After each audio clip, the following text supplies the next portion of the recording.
मदरसा board chairman अध्यक्ष मुफ्ती समून कासमी ने एक बयान जारी किया है, उत्तराखंड देवभूमि यानी फरिश्तों की जमीन, इसको आप क्या मानते हैं? शुक्रिया।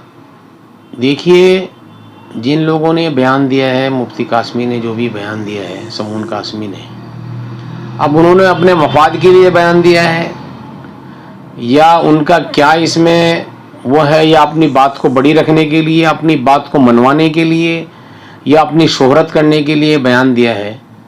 मैं उनके इस बयान से इत्तेफाक नहीं रखता, क्योंकि ये जानकारी उनको होनी चाहिए कि फरिश्तों को ज़मीन की ज़रूरत नहीं है।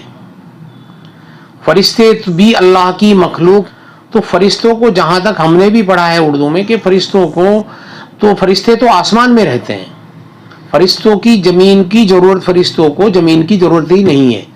चाहे वो किसी भी मजहब के एतबार से देखा जाए, हिंदू मुस्लिम मजहब के किसी भी देव देवता जैसे कहते हैं, किसी भी एतबार से देखा जाए तो उनको ज़मीन की ज़रूरत नहीं है, बल्कि उनको तो जो है वो तो आसमान में रहते हैं। और जब उनकी ज़रूरत, जब अल्लाह ताला उनको भेजते हैं तो वो अपना काम करते हैं और आते हैं और चले जाते हैं। जिसके भी पास अल्लाह ताला भेजते हैं वो अपना काम करते हैं और चले जाते हैं। ये फरिश्तों को ज़मीन की ज़रूरत नहीं। ये इस बयान से मैं इनके इत्तेफाक नहीं रखता, क्योंकि ये बयान ठीक नहीं है। दूसरा मेरा कहना यह है कि बिजनौर के बताए जाते हैं और उत्तराखंड में देखा जाए तो काफ़ी समय से भाजपा सरकार के और कार्यकर्ता भी काम कर रहे हैं, लेकिन उन्हीं को चुना गया है। तो इसमें आप क्या मानते हैं कि जो यहाँ पर भी देखा जाए तो काम करने वाले थे, उत्तराखंड के लोगों को ही यह हक मिलना चाहिए था मदरसा बोर्ड चेयरमैन का? देखो, जो हमारा उत्तराखंड राज्य है, उत्तराखंड राज्य में रहने वाला चाहे वो किसी भी कम्युनिटी का आदमी है, पहला हक उसका बनता है।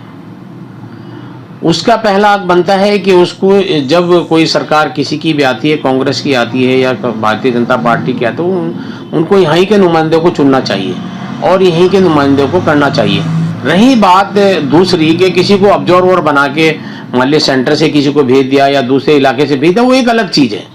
लेकिन जहाँ तक मदरसा बोर्ड का इन सब का सवाल है, तो वो तो हक बनता है, उत्तराखंड राज्य के बनता है, उत्तराखंड के राज्य के लोगों का बनता है, ना कि बाहर के लोगों का बनता है। वो उसको तो यहीं का बनाना चाहिए था, और यहीं के किसी भी आदमी को बनाइए आप, उत्तराखंड राज्य के आदमी को बनाना चाहिए। रही है उसके ऑब्जर्वर की बात हो गई, या आपने किसी को प्रभारी बना दिया या सह प्रभारी बना दिया, वो एक अलग चीज़ है, उसको आप बना सकते हैं बाहर से। लेकिन ज़्यादातर हक उत्तराखंड राज्य के अंदर जिन लोगों ने अपना बलिदान दिया, जिन लोगों ने इस उत्तराखंड राज्य को सींचा, जिन लोगों को उत्तराखंड राज्य की उम्मीदें थी, जिन्होंने नुकसान भी उठाया, जिन्होंने उन लोगों को बनाना चाहिए। ये सरकार की जिम्मेवारी है। बाकी जनता को क्या संदेश देना चाहेंगे आप? जनता को मैं यही संदेश देना चाहता हूँ कि भाई जनता को ये है कि मिलजुल कर रहे और भाईचारा कायम रखें। जैसे हम जिस सूबे के अंदर रहते हैं, जिस मुल्क के अंदर रहते हैं, उसकी तरक्की की उन्नति के लिए सोचना चाहिए, और जनता को एक दूसरे की बातों में न आके अपने तरीके से काम करना चाहिए। और हिंदू मुस्लिम सेकुलर मुल्क है, इस मुल्क में हम सभी रहने वालों का बराबर का हक है, सभी को मिलजुल कर रहना चाहिए। जनता को मेरा संदेश है।